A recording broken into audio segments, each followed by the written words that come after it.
Okay, rulers, settle down.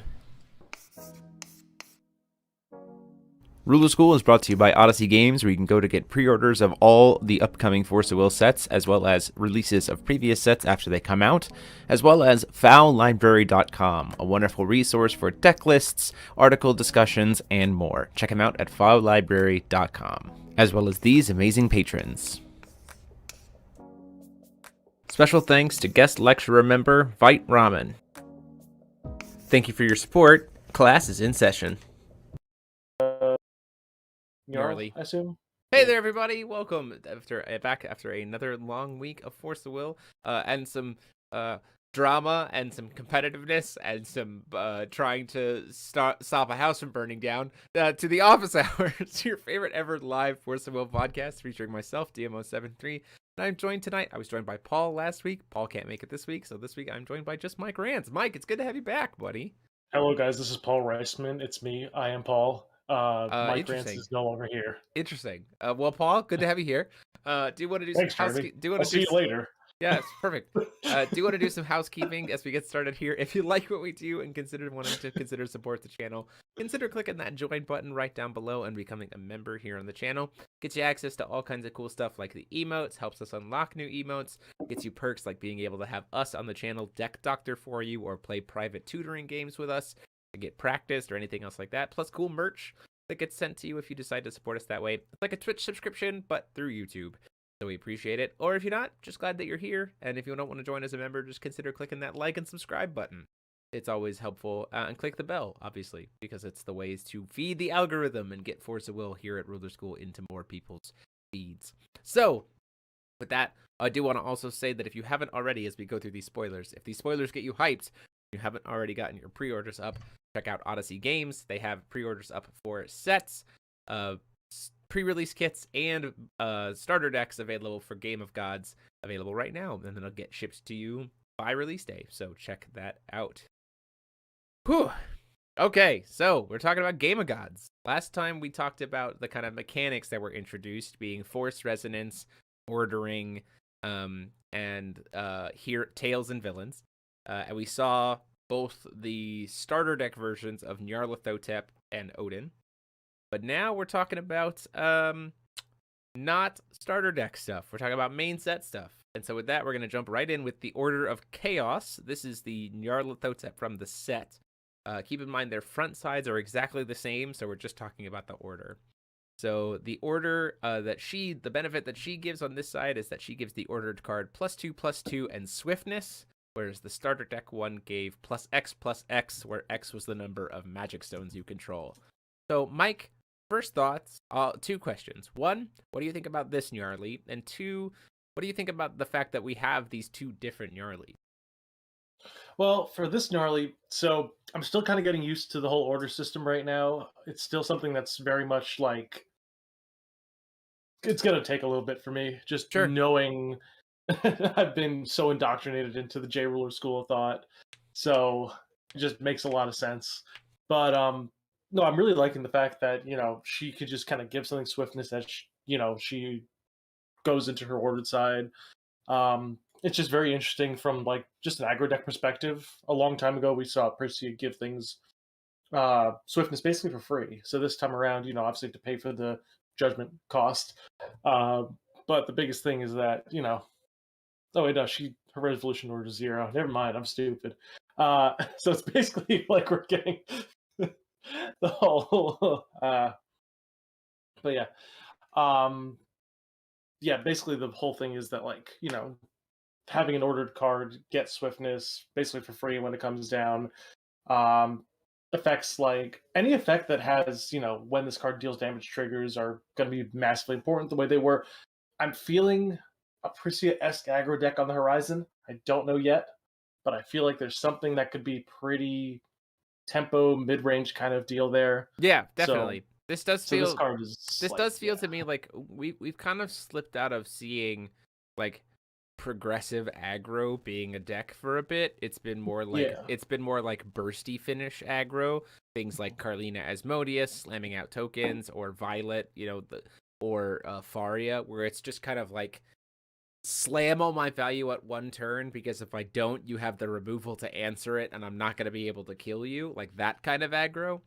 Yep. So like burst aggro. This to me, because you have this repetitive like swiftness +2/+2, like, and the fact that they're uncancelable, and the fact that they're a J ruler, not a resonator, so your like removal gets limited more so, does make me feel like we can start to see this like progressive aggression deck start to come back, which I think is pretty cool. I mean, like that's been missing from the game space for a bit, right? Yep. Which is cool. I really like that. I like the. It's less so, I think, with this one and the set and the starter deck Gnarly than the Odin and the Odin in the set Odin, but it does feel like they played the two Gnarlies are gonna play different vibes for different decks. Especially when you look at like the dragon that's in the set or the dragon that's in the starter that like wants to be bigger to burn your opponent for a lot more damage on enter, that kind of thing. But then you also trade off like maybe that dragon wants to be played in this one, so that gives swiftness because it's going to die at the end of the turn anyway. So I'm not like so sure how the two Gnarlies are going to be different.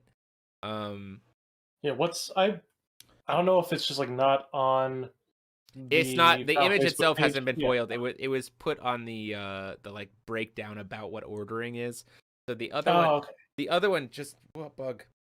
The other one just gives +X+X, where X is the number of magic stones you control. So it's a bigger buff, Interesting. but no swiftness. Interesting. Okay, that I didn't realize. That's Yeah. actually really interesting. Thank you for pointing that out, because Yeah, no worries. I saw a wall of text on an order. Yeah, so no I worries. decided This one ignore is it. this one is Order of Chaos. The one in the starter deck is Order of the Game. So they are different orders. Damn, I just lost the game. Yep, there you go. Rip. Sorry for you. Yeah, so it does feel like they're gonna play different rules in terms of like deck building.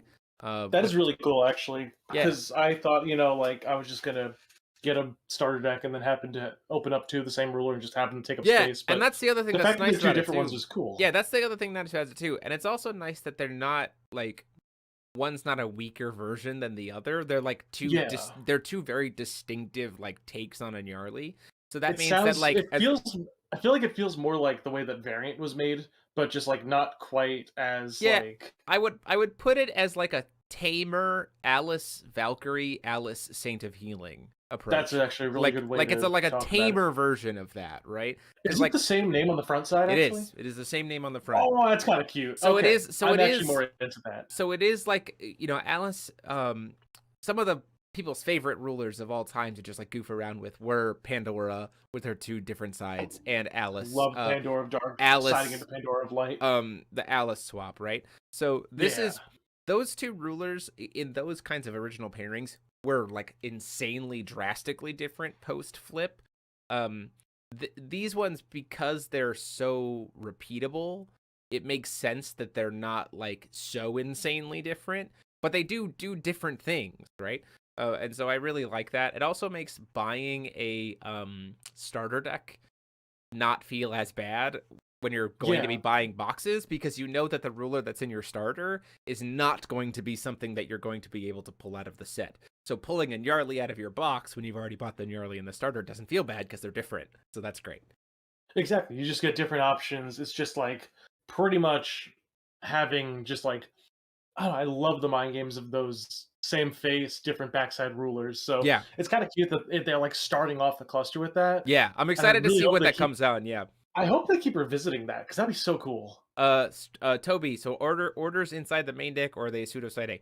This is the J ruler side of a ruler. There are no J rulers. There's no J rulers. It's a ruler and an order. The ruler is the order is the flip side of the ruler card. So sure, clear. Wasn't Order of Chaos a Yu-Gi-Oh set too? We're coming out strong with a lot of references this set. So one thing, so we're all gonna want to be, because you're gonna be flipping these so much, I will say get a clear sleeve for your rulers, because you are going to be flipping them back and forth, which is fine. I don't mind flipping them back and forth. I think it's gonna be cool. Also, these just look sick. Orders just look sick. Yeah, Valk and Saint Alice. Try to see if there's any other questions here.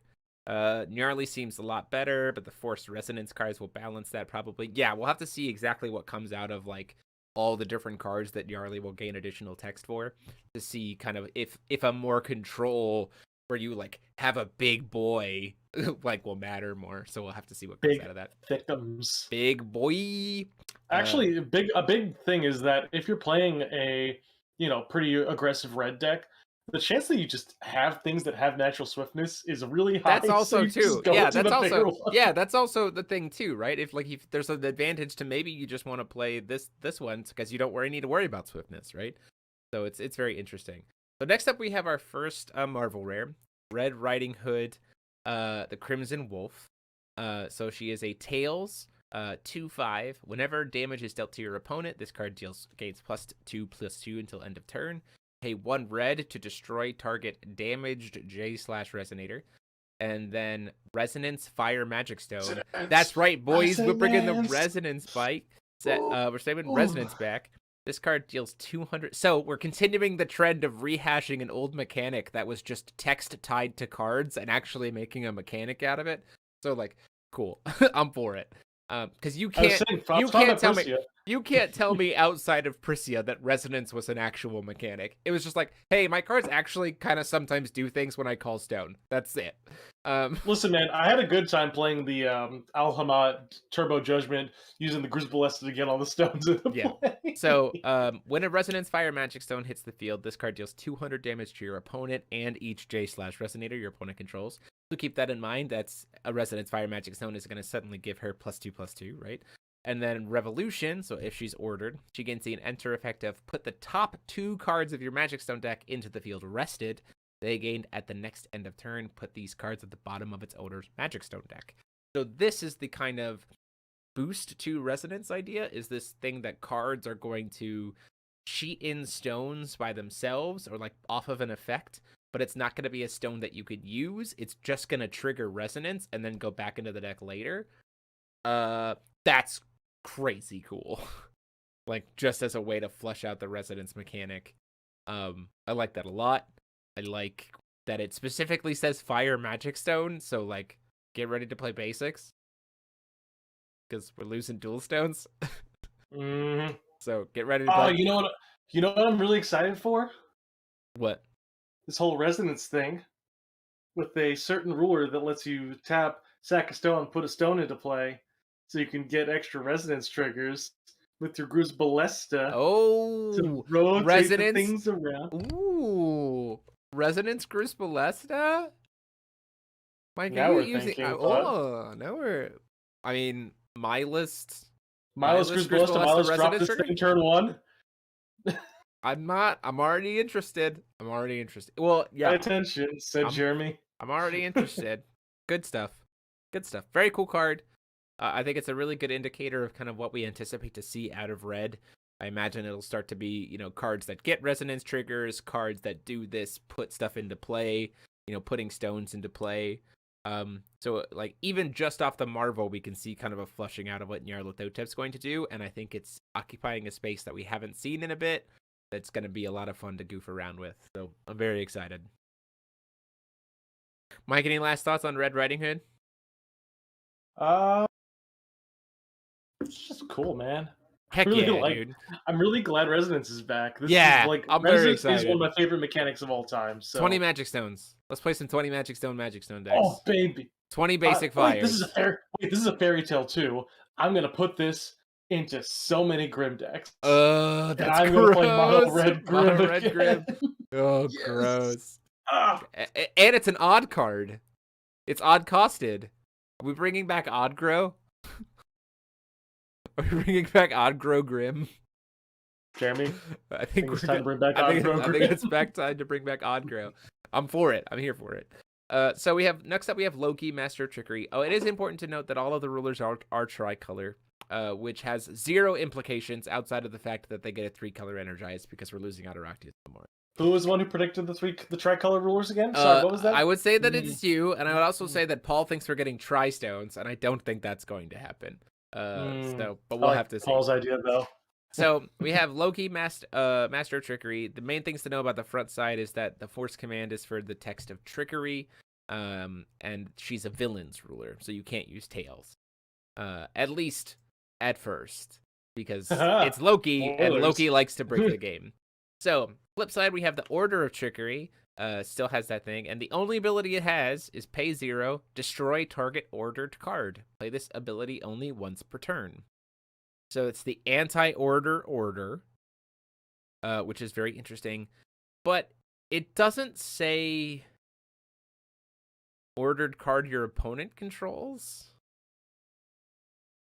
So Yeah. I'm wondering if we're gonna see some like Self-destruction, or like if a J ruler has died this turn, do a thing like that's like, because it specifically doesn't say your opponent controls, that means you can destroy your own. So I'm like, Jeremy, yeah. have we seen anything that says that Revolution Order can only be done once per turn? Yes. Okay. Ooh. You can only Revolution Order once per turn. All right, that's you can Revolution Order after calling Stone. You can call Stone. Cool. You can call Stone, then order something. That's pretty neat. So you're not losing tempo when doing these, which I think is pretty cool. Yeah, I have to imagine that there's probably going to be something for Loki that involves like destroying your own dudes. I actually, so here's big brain play right here. Brain.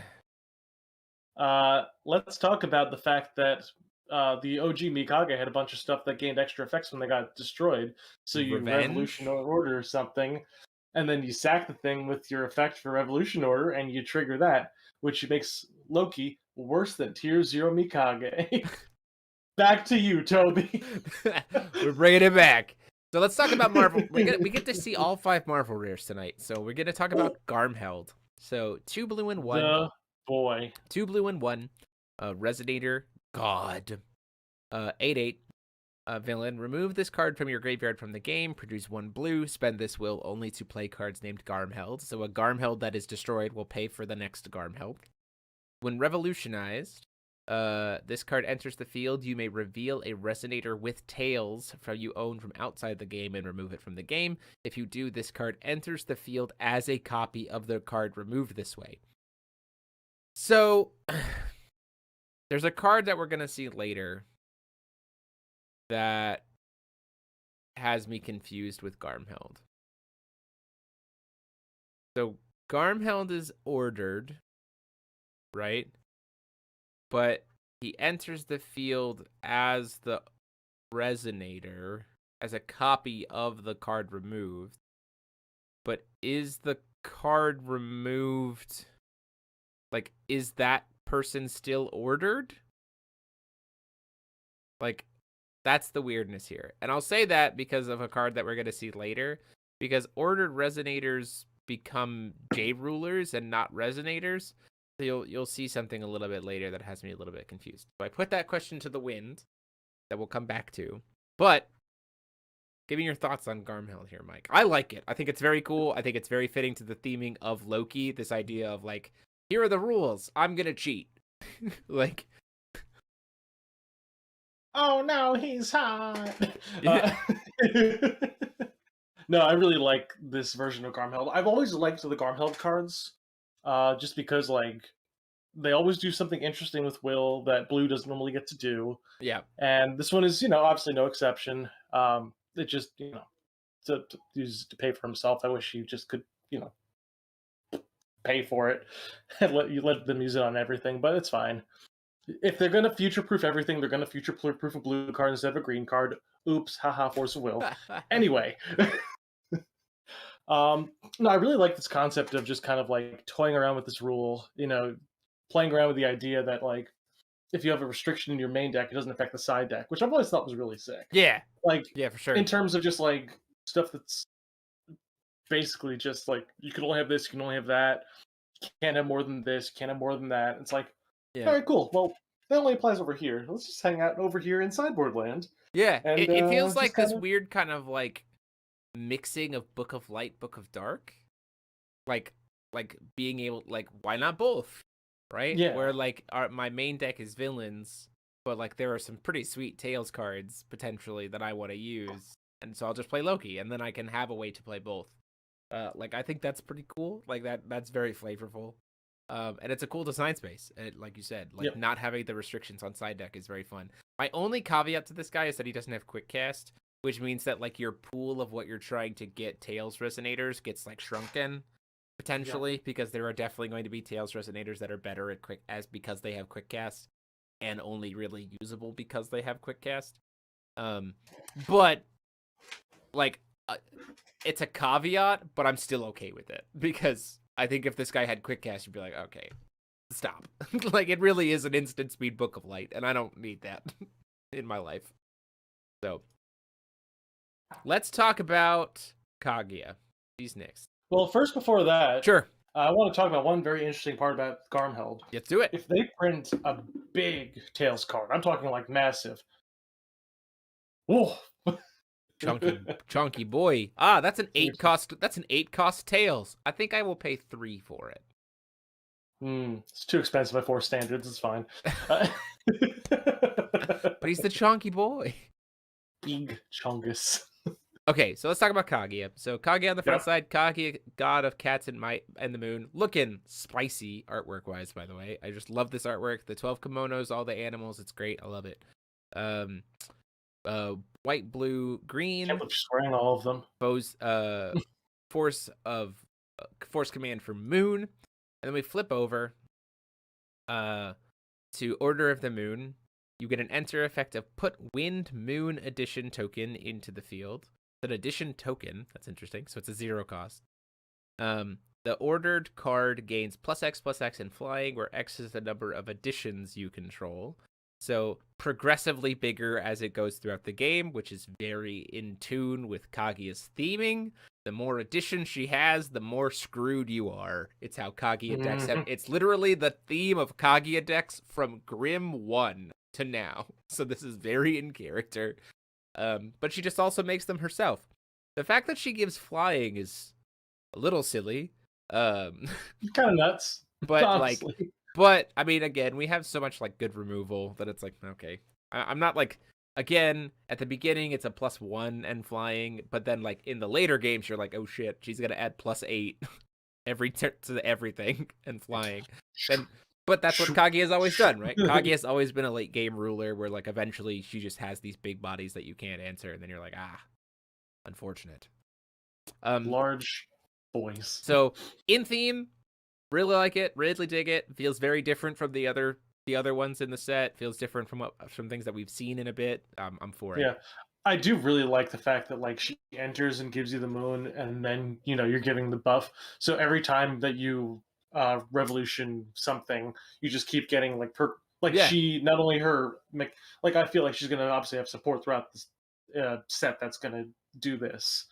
Create moons and stuff. But like the fact that she just kind of does it from the get-go, where you just like don't need it, and that's been one of the things that kind of that's one of the things that Kaguya decks in the past have struggled with, is like they're very clearly meant to have a suite of additions that then gives them value, but the things that's always kind of held Kaguya decks back competitively is that they have to spend time setting up the additions, and they're not able to apply any pressure while they're trying to do that.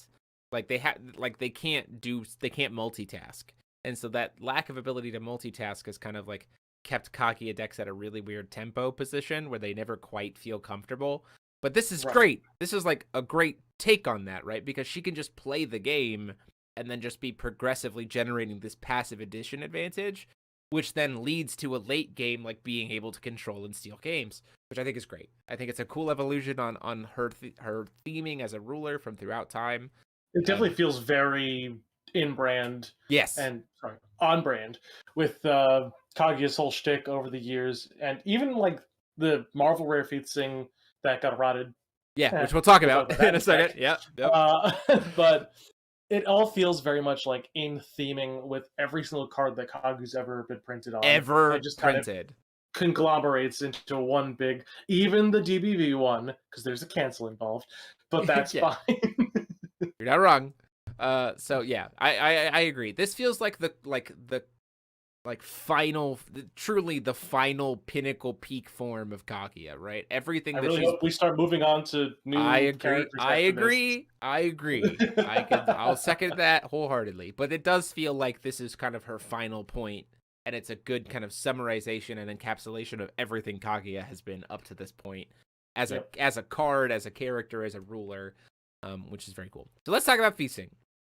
Feasing the 100 years of wizardry. She is not an elf, 1 cast, quick cast, 4/4. She doesn't have a race in Jeremy's mind. Just not an elf. She's not an elf. She's a wizard. She's not an elf. You're a wizard, Feasing. So she's a Tails quick cast. Enter. I'm gonna read you the errata text and not the text that you see on the screen. Read this one first, and then we'll talk about the errata. Okay, so cancel target spell or activate our automatic ability unless your opponent controls, unless its opponent pays X, where X is the number of entities you control. Ha! That's not the card. Thank God.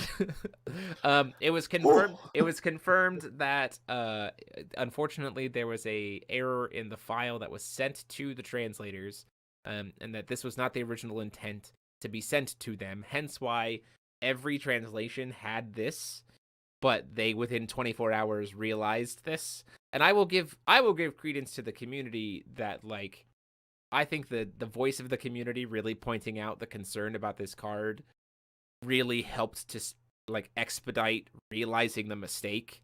So like kudos to the community for like doing your part, raising your voice, making it heard, to make them like take a second look at this and go, oh crap, we actually sent the wrong text, this is wrong.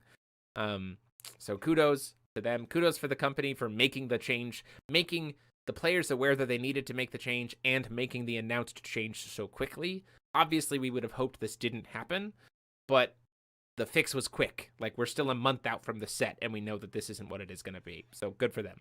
So, the change... Feasing, original text Feasing. The card's so broken, even Jeremy couldn't defend it. Impossible. Impossible. I couldn't do it. So the errata to text, which makes a lot of sense when we're talking about theming of Kaguya, right? Yep. Is canceled... spell, activate, or automatic ability your opponent controls unless it pays X, where X is the number of additions you control, which fits in theming with the ruler, because the ruler gives a bonus based on number of additions and is generating additions when you order stuff. And then if you revolutionize her, I'm keying that word right now. I'm not going to say when she has the revolution text. I'm going to say if you revolutionize her, 0 cost, return the order card ordering this card to your ruler area as a ruler. If you do, draw a card, and then it just becomes a regular recitator. Order the ordered to order the order. Order the order to order the order. Essentially, you just can remove the buff to then be able to reuse it again. And draw a card. And draw a card. And get the draw's pretty significant when the draw is very like. Some people were like, oh, making it additions, I don't know why, but they were like, man, that's a really big nerf. And I'm like, this card is still a Marvel rare. Like, have you read Lycion? It cantrips to draw you a card. Like, this is a good card. I suppose just like, you know what green needs? Another draw spell. Yeah, let's do it. So, I think this card, so let's talk about implications for practicality, because I think everyone was, rightfully so, everyone was super concerned about what this card was going to do to the early game with the original text, right? Because then any deck on turn 1 had a Wall of Wind for anything with attacks of 2, which unless you're Carlina playing a 1-drop, you don't have the ability to pay for. As she is now standing, she is at best in Listen, people Kaguya. want to slow down the game.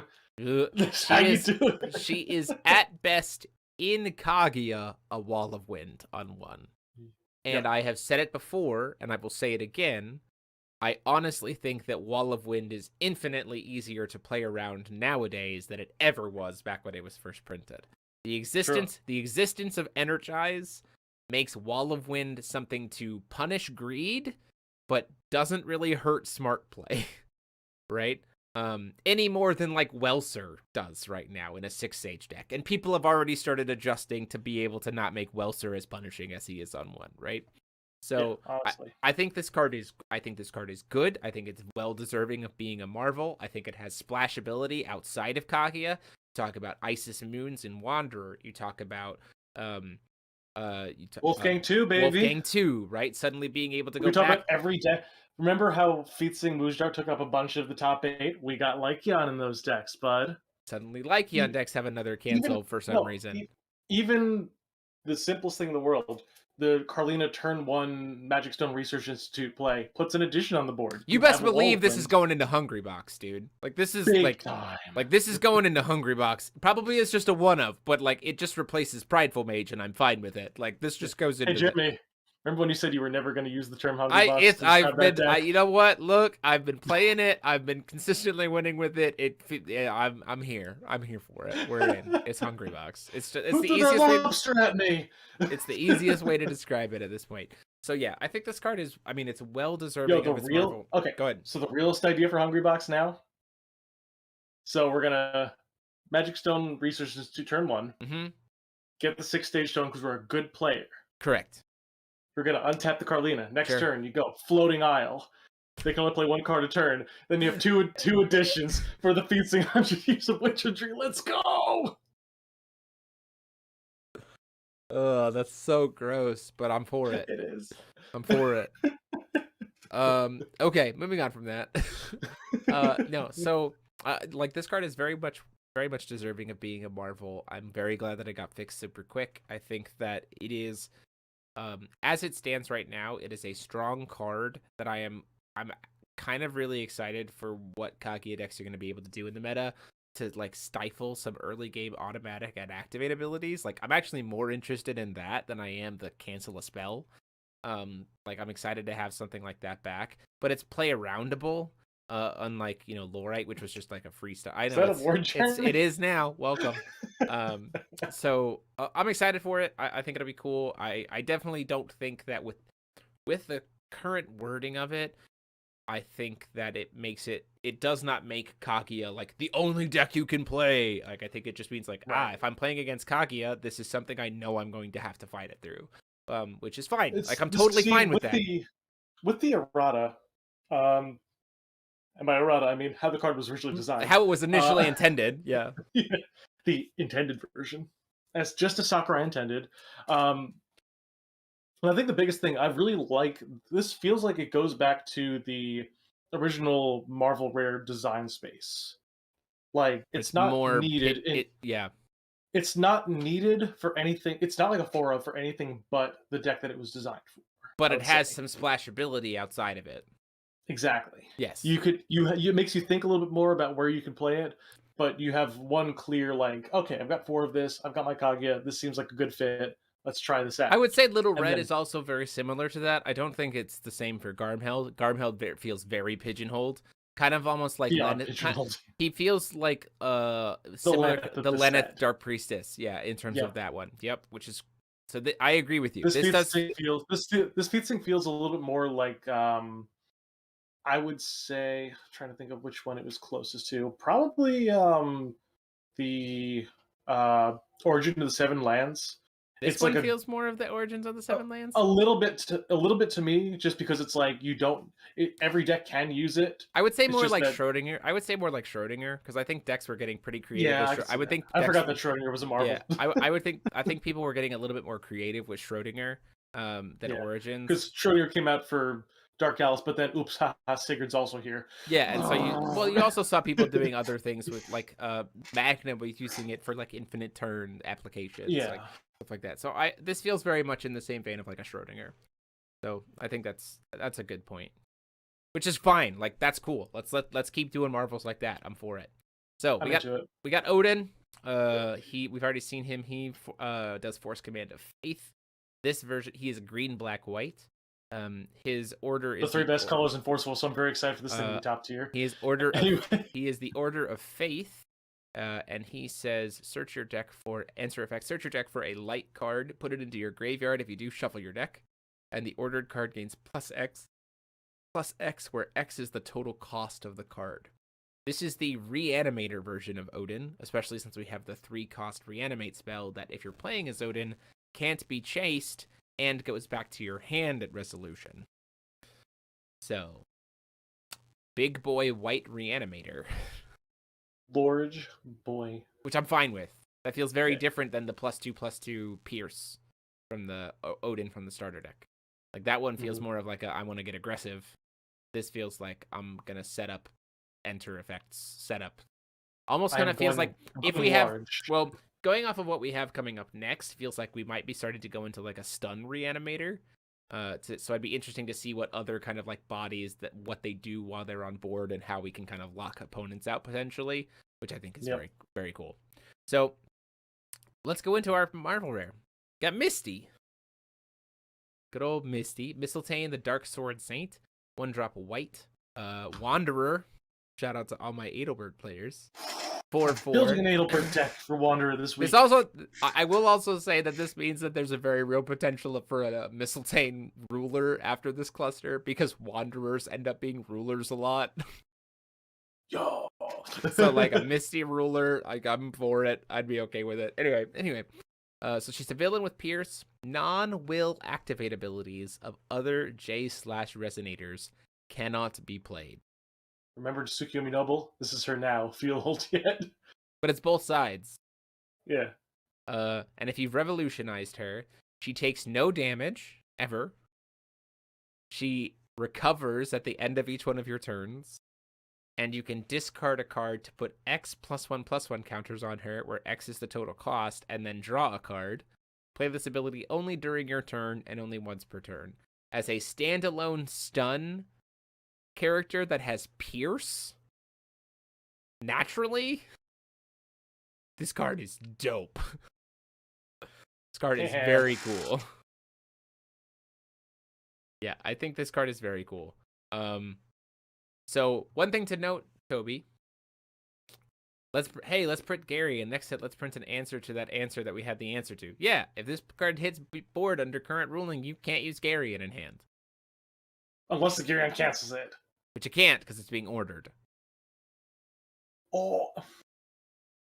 Unless you're not playing Odin or other, ordering cards. Sure. But, yeah, whatever. I'd play this outside of Odin. Yeah. And then it gets canceled by Garyon. Yeah, or destroyed by Garyon. No, can't be destroyed, just canceled. Very cool card. Very cool design space. Again, I think it gives a good hint of what we can start to expect from what White's going to be doing. Like, this is a stun card. Like, this is. This also shuts down Wolfgang's win condition pretty hard, which is interesting. The fact that it can stop you from doing the negate to board is pretty huge. Yeah, and the fact that she just doesn't take damage. Yeah, she also just like doesn't take damage, which is like, that's a crazy thing. I also really like they're finally putting discard draw cards back into light in New Valhalla once again. Yeah, which is the last place we actually saw discard draw white stuff. Yeah, coming from like Dark Alice and go to like the Reanimator stuff, which was like the Reanimator stuff, right? So it's very, very cool. I like this card a lot. I'm excited for what decks it's going to bring to the table and make playable. I've always, me, I'm a mid. If it's not grindy reactionary control, it's like stun mid-range. Those are like my favorite types of decks to play. So this is very, very much something that I'm excited for. In terms Jeremy's of about to protect the castle again. Protect the castles. Protect the castles. Okay. The castle of so we do have. I'm gonna check our last Marvel Rare first, which is Ma'at, the World of Duels and Ascendants. 1 void, mythic coming back. Enter, draw a card. Players pay 2 void more to play judgment abilities. Looking at you, Dante. Prevent all damage that would be dealt to J/resonators with tails or J/resonators with villains by J/resonators with neither tails nor villains. I really just look at the judgment cost for this. I think that the preventing of damage in an era where we have such efficient removal has made combat damage so irrelevant. Like, it just like this says no to Virgil. Like, the damage prevention there says no to Virgil. Outside of that, damage really doesn't matter for resonators hardly at all here. We have Bane all over the place, and we have chump blockers. We have chump blockers for days. So Bane doesn't get through this because they can't sure, deal right, damage but to the like, things. yeah, But yeah, but like stat-wise, damage really hasn't made much of a yeah, difference for a no, while. yeah, no, So no, like the stat, definitely not. the damage negation doesn't be like, oh, we could only play tails or villains resonators now. Absolutely not. Like, not even remotely close.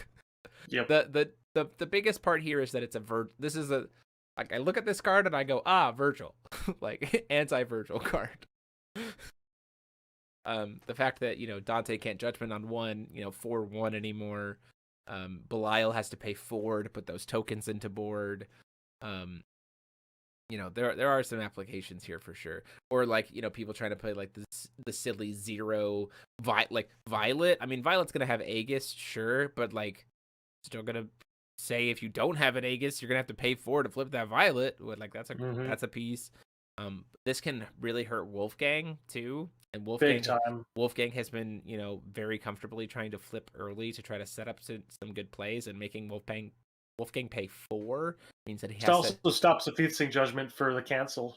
Yep, also stops the feasting the quicker judgment for feasting for cancel. Like, this is a cool card. I really like this card. I think that it is very, I mean, it will fade in and out between main boards and sideboards based on what metas are, but I think this card exists in at least a 2 of somewhere in most decks. Like, I think you're playing at least a couple copies of this card in your 55 at all times while it's in print.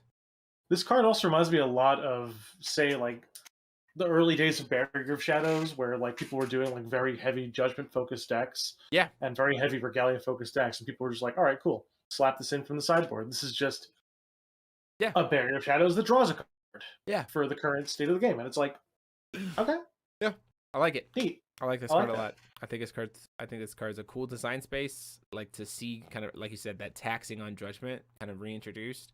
It doesn't hit Yep. it doesn't hit everybody. It hits enough people to be relevant in the boards or potentially mained, based on how your local scene is. Basically, this card essentially, if you're going first as the Dante player, it's like, all right, if you do not flip your Dante right now, you will not be flipping your Dante at Yeah. a comfortable time. Yeah, you're You would absolutely right. you'd rather play the Virgil from hand. Yeah. Don't do that. Yeah, at that point in time, absolutely. Yeah, for sure.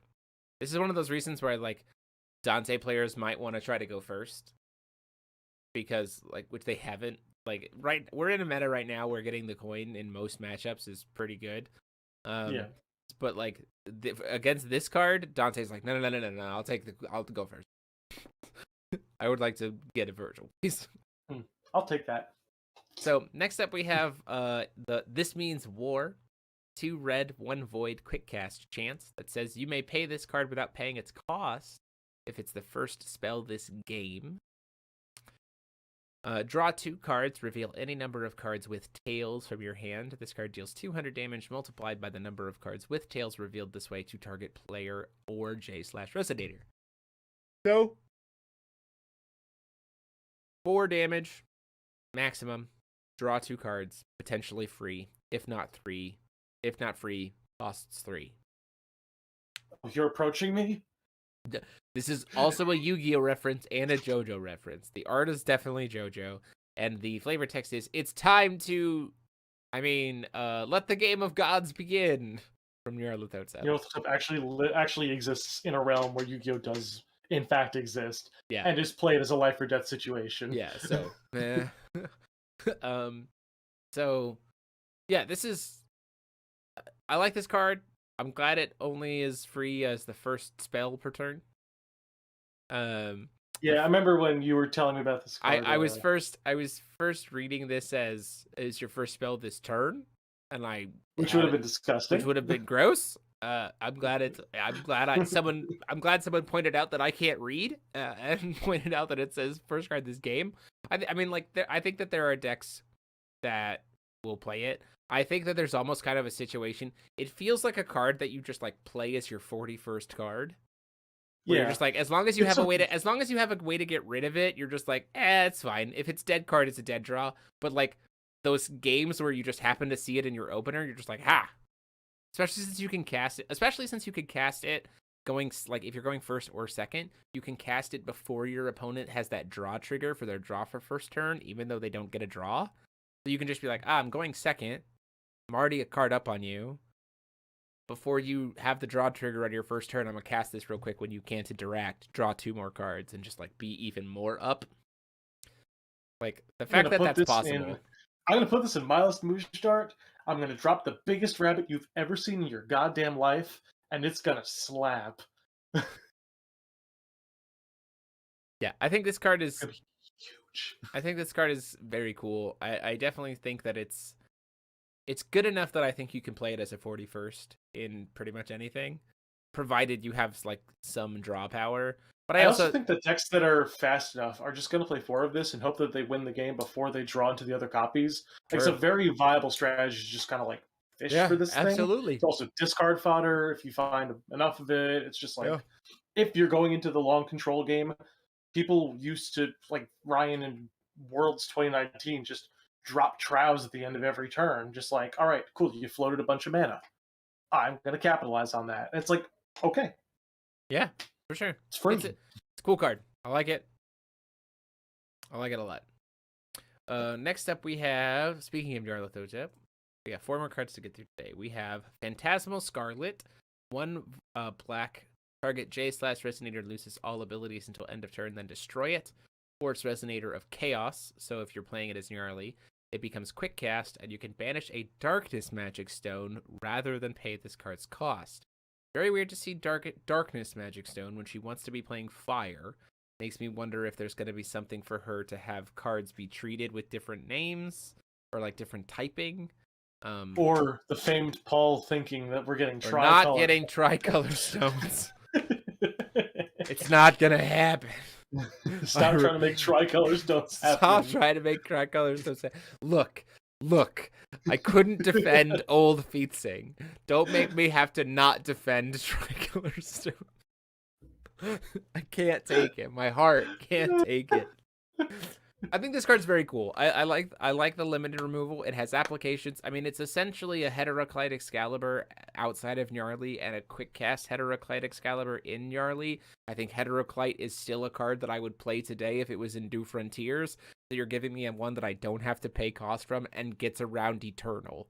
Which is the reason why I would want to play. Which is the reason why I'd want to play Heteroclite anyway to RFG. Literally, the only reason that this card probably won't see as much play as people think it will is just because it doesn't have quick cast. Unless you're playing Gnarly. That's fair. Yeah. But no, even outside of that, it's a 1-for-1 card, which normally isn't that good in Force of Will.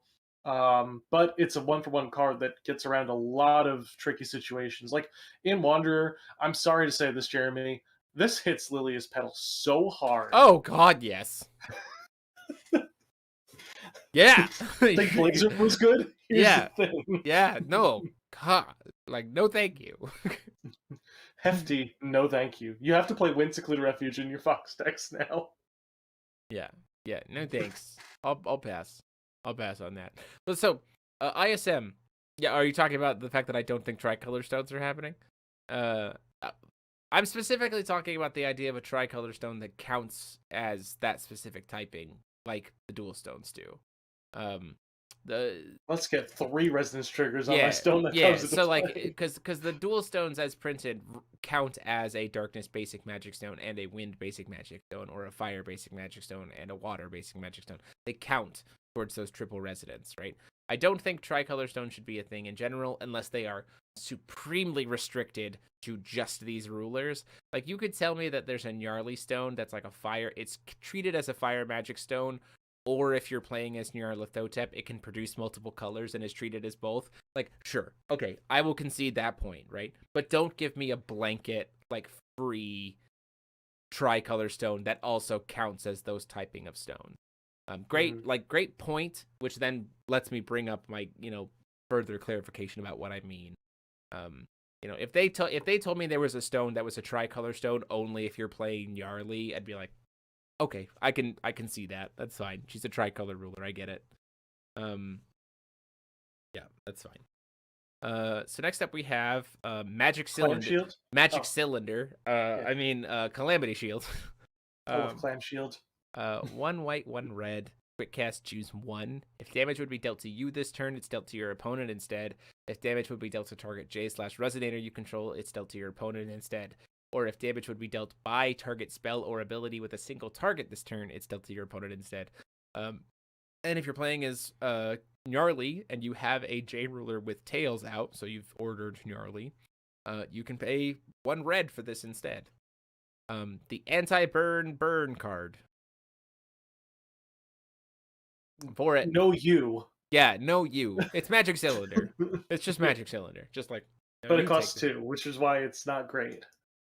Yeah, I think this card's pretty cool. I think it's good in Gnarly decks. The fact that you can also like just accept a turn of not having a blocker and just be like, yeah, okay. I can't believe they printed this right after Earth was rotating out. Oh yeah. Can't do the OTKs anymore. Yeah. This is but it also like this is a cool card to be like, well, this is a cool card like an anti-violet tech, right? Of like, you've played Bahamut, you probably have a Brave Force in hand. After you go to swing, I'll just go ahead and make you kill yourself instead. Like, so those kinds of things. It's a way to, outside of Belial, punish bursty finishes, which is nice to see, right? Yeah. Because this previous meta, bursty finishes got hard punished by Belial existing, but some people don't enjoy the play style of Belial, so telling them that they have to play Belial or lose to bursty finishes is an annoying thing to have to say. This is a efficient, will-wise way to say to those bursty decks, I have a defense as well, which I think is great. I think it's cool that we see. I'm going to put it in Carlina because it costs 2. Hell yeah. Do it up, my dude. So cool card. 2 left. Yeah. Here we have one of my favorite cards that we've seen so far. Loki's spoiled today. Loki's Deception, 3 blue, quick cast. Choose 1, gain control of target enter ability. Yeah, that's right. Why cancel an enter? And you can have it instead. Or change the target of a spell or ability with single target. Force Resonance of Trickery. So if you're playing it as Loki, you can remove 2 water cards in your hand from the game rather than pay this card's cost. Dibs the card. Yeah, cool card. I really love this design space. Honestly, I really hope we see. The only apprehension I have about this card, because I like it a lot. I like everything about it. I think it's pretty great. I think making it a 3 cost outside of Loki is fine. I really want like an overabundance of draw power in blue, or like things that can be cast from the RFG, or like if RFG'd will cantrip, stuff like that, to really make this not feel so bad, terrible, to have to do. So like, great card, cool design space. I really need to see some follow-up to see exactly how prevalent this is going to be usable for Loki, because if there is something like that, I'm gonna put it in Carlina because it costs more than 2. Yeah. Totally can. You definitely can. Yeah. So I'm gonna steal a Bahamut's entry. I can't steal. Can't steal a Bahamut's entry. Can't do it. No. So whatever. So I think this is. I really like this card a lot. I will like it more when I see that Loki has a predominance of draw power. Because if my opponent can keep their hand flush and be using this card, that puts me on edge playing against them. Like, that's something that you really are going to have to think about when playing against Loki. So Jeremy, which is what I want. So here's a question: Injured Fox's enter ability says deals 700 damage to itself. How do you gain control of that? Just fizzle? I guess so. I guess. Listen, man, I wanted to deal 700 damage. Does it say this target card? I'm pretty sure it says itself. Hang on. Let's see. Okay. ISM, you bring up an interesting point. If someone has a board of 5 resonators and they play Atomic Turbulence, and someone never mind. And someone has a board of 5 resonators and their opponent plays Turbulence, and then that person plays Calamity Shield, how much damage gets bounced back? Just the 1,000 damage. Because can only pick one of the J/Resonators to have redirect damage. It's not an Omni Shield. It's a magic cylinder. It stops like one packet of damage. But it's just like it's more like there's one shield, and then that shield is reflecting for an entire turn. But then at the end of the turn, like if damage would go around that shield in any way, like whoops. So I think the best response in response to an Atomic Turbulence is to do it to yourself, and accept that your board's gonna get cleared. Or accept that your board's gonna get cleared. I found out that Injured Fox does say target resonator. So. Hey, to this target resonator, right? No, just to a target resonator. Injured Fox deals that damage to target resonator, but it only. Control. Oh, you control. Okay, got it. So yeah, you don't want to take that because you're gonna have to then destroy your own things. That seems not like a not good effect. Right. One last card for the night, we have Double Bind. 1 blue, 1 black. Choose one, cancel target spell with tails. A cancel, not in blue, not in green. What? Or destroy target J/Resonator with tails. Force Resonance Trickery. You can pay 1 black less to play this card if you control a resonator with villains. So it becomes a 1 blue, cancel a thing or destroy a thing. And you may pay 1 blue less to play this card if you control a resonator with tails. So here's where my question from earlier comes in with Garm Held. Because if Garm Held enters the field as a copy of the resonator with tails, is he both the villain and tails? Is he of J ruler and a resonator? That's the question, right? Because an ordered card is a J ruler, but he's entering the field as a copy of a resonator, but he's also ordered. So what happens there? That's going to be a ruling question. If Garm Held satisfies the conditions, still like maintains the conditions of being Garm Held as a J and the resonator as a tails, like Garm Held just got a lot better in my book. Because then suddenly cards like this are suddenly online, like being completely free, stuff like that. It's don't get me wrong, I think this card is bonkers just by itself. Like this card is very nice sideboard card, I'll say. This is a very good card just in general. But it begs the question of what's the deal with Garm Held. And based on that ruling, this card's power spikes or stays like decent. So yeah, there you go. Also, Ninja Cat's just being killed in both of these cards. Loki's just like, nah. Big rip, dude. nah, Ninja Cats. You guys can get wrecked. Yeah, I would think he stops being a resonator for the order. You'd think, right? But then, like, how can Loki get resonators that are orders? Right? Or how can Loki get resonators that are tails if not through Garm Held?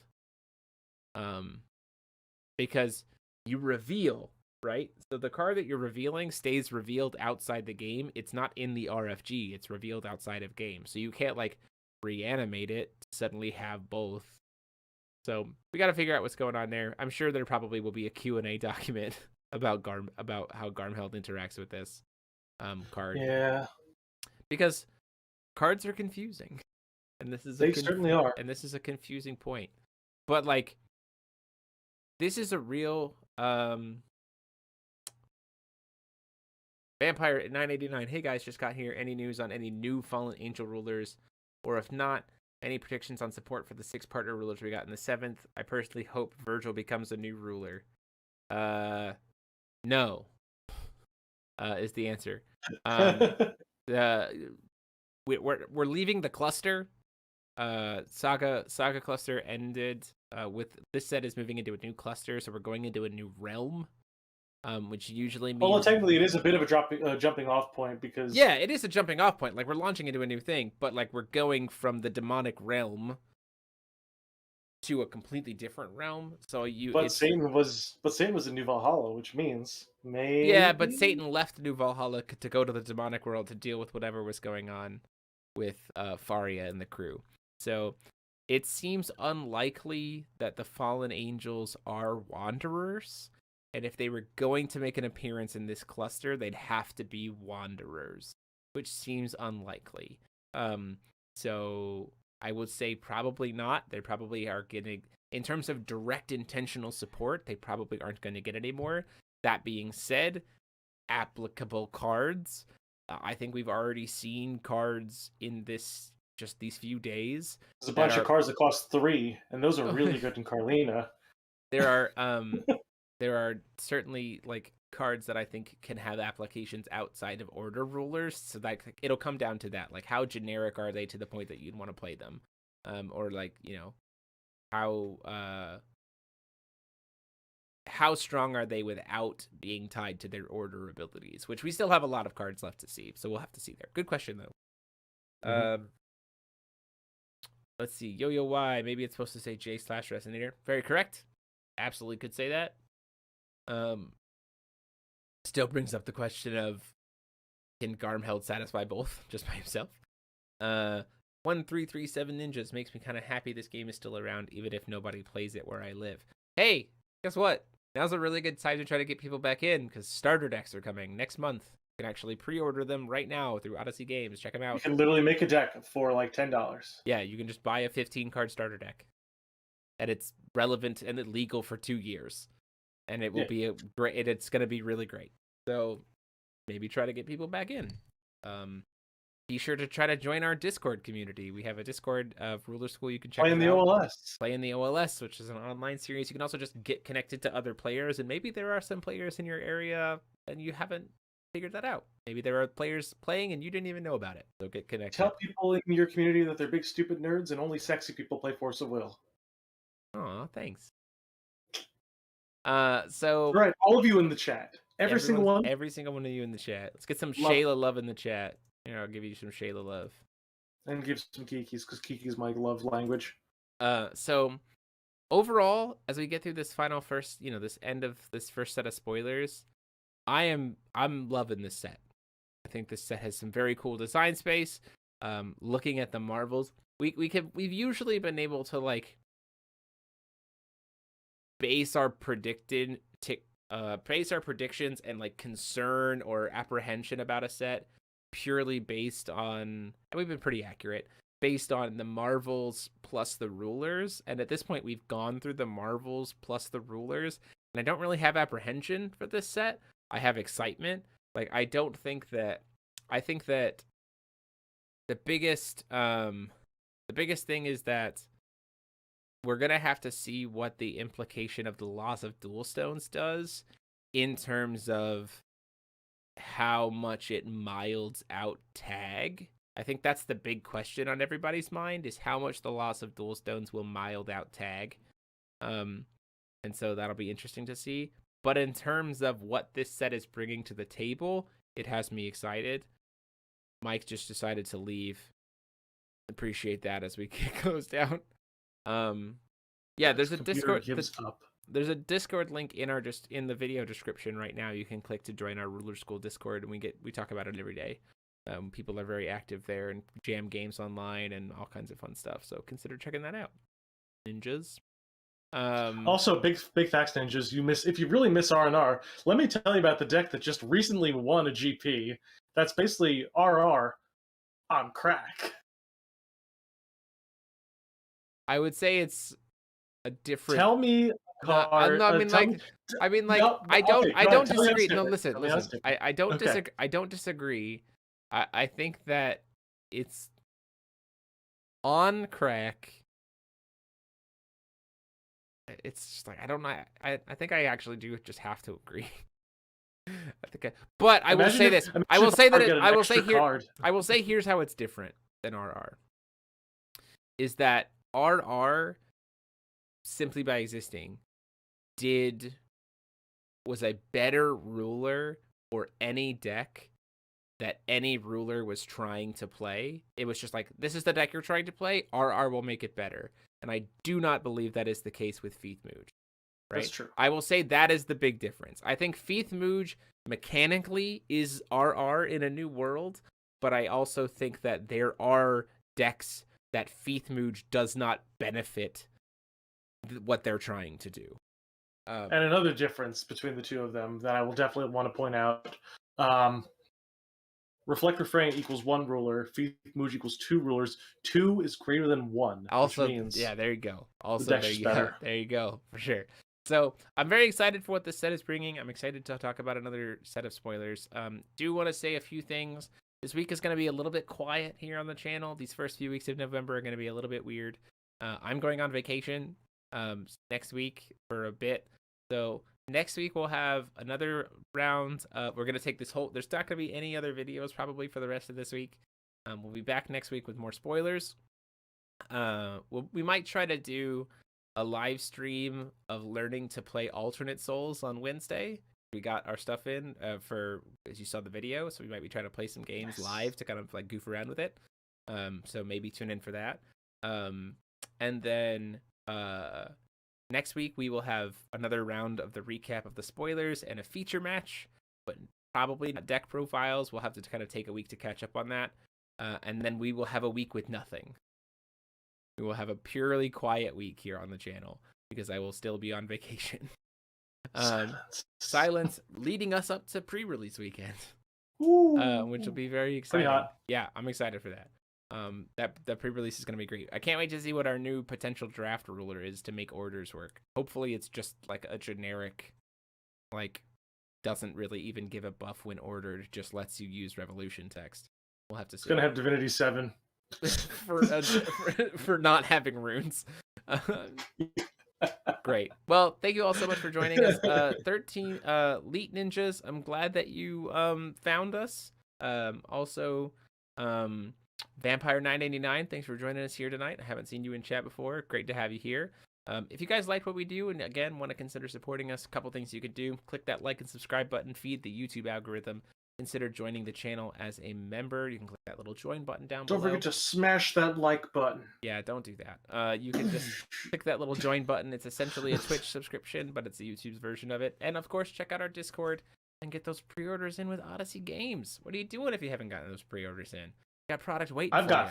I've got 3 whole boxes coming this time around. Pre-release kits, starter decks, and boxes currently available for pre-order through Odyssey Games. So check them out. And until next time, this has been myself, the MO73, and I've been joined by the wonderful Mike Rants. Oh, sorry, the spirit of Mike Rants possessed me again. Hi, this is Paul Reisman once again. I'm actually here this whole time. It wasn't Mike. Perfect. And until next time, class dismissed.